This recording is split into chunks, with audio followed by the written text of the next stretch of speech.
I like following political pages on Facebook. All you do is go to the page, you hit like, and then all of the posts that that page makes get added to your main feed. Just like any post made by a friend or family member that you have on Facebook, they're all there and you get to look at them. And I think it's a very convenient way to understand what the political discussion is in America. It's a lot more convenient than actually watching the news, because to do that, you have to hear what's going on, hear a bunch of experts talk about it, and then sort of gather what each side is saying.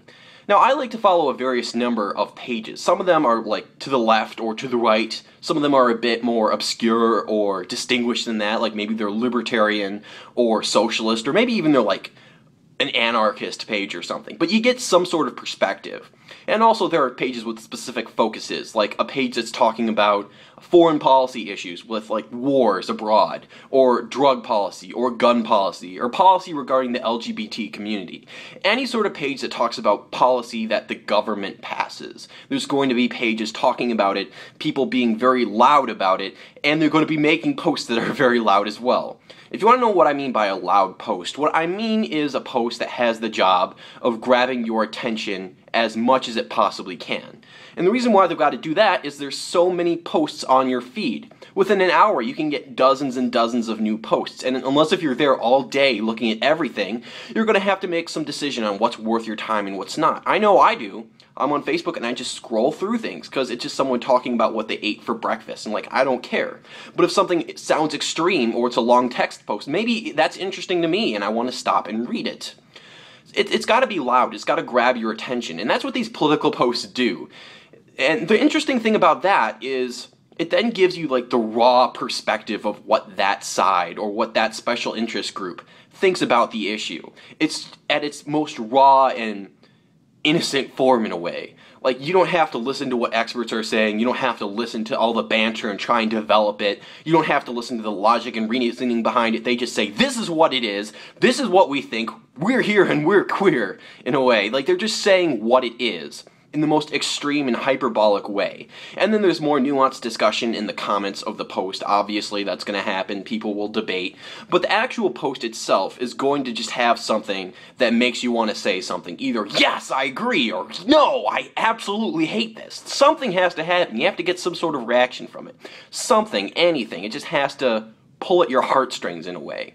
And in a way, I view this as sort of like the problem with America when we talk about policy, because people are so polarized. We're in different ends of the spectrum, and we see no hope or no point in trying to bridge the gap with the other side, trying to make compromise. Because obviously, if you have a Congress or some sort of legislative or governmental body, you have to have consent between the different parts in order for something to be done.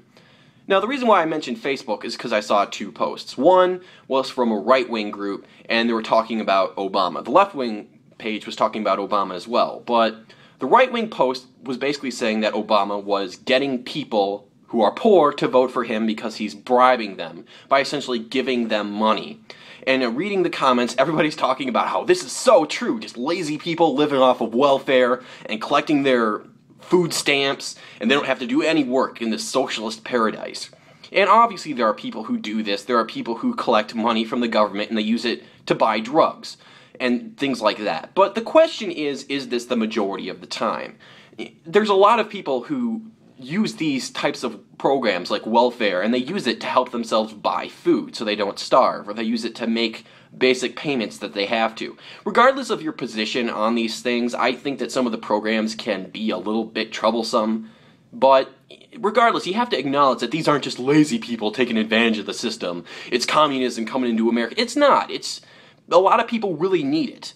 And on the other side, I saw a post about Obama and said, what if Obama was white? And it basically altered him like in Photoshop or something. It made him look kind of like a white guy. And it was saying things on the side. It was talking about racial stereotypes regarding Barack Obama.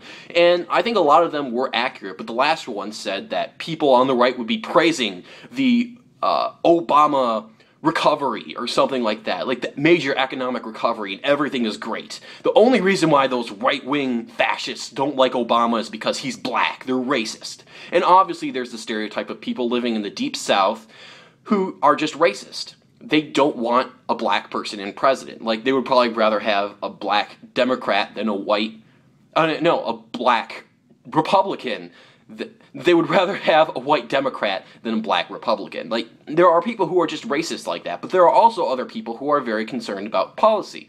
Like, if they really are right-wing, maybe they don't like the fact that Obama does this much of spending. Maybe they don't like the fact that he has stimulus packages. Maybe they don't like the fact that he's stayed in the war so long. Maybe they're libertarian-leaning or something. People can have legitimate arguments against him, and some don't. Some of them is just racially charged. But the problem is when you just assume that that's all of them, or the majority of them. Because it's not. On either side, there is a kernel of truth to what they claim, but it's not just absolute. And when you take it at face value, which people do, by the way, if they have an opinion and they want to know what the right answer to a problem is in that perspective, they just look for it and they accept it and they'll parrot it back to you without ever thinking about it or learning more on their own. And this is the problem that we have with government. There is no form of bipartisanship. That's why people say we have like the Do Nothing Congress version 2.0, which reincarnated.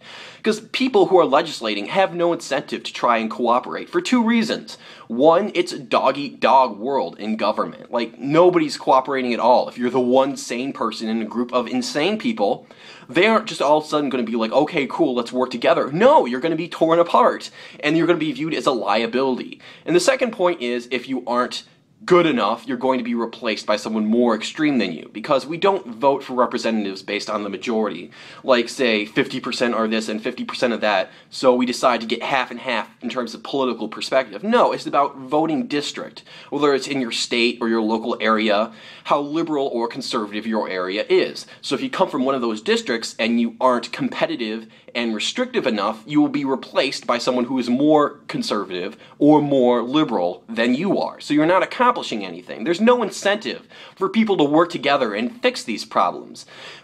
You're only incentivized to just hold this position and stand dear while you tell people why they suck and you're better.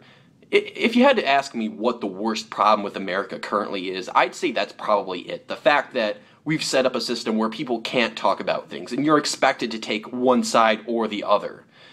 That's my opinion, though. What do you think?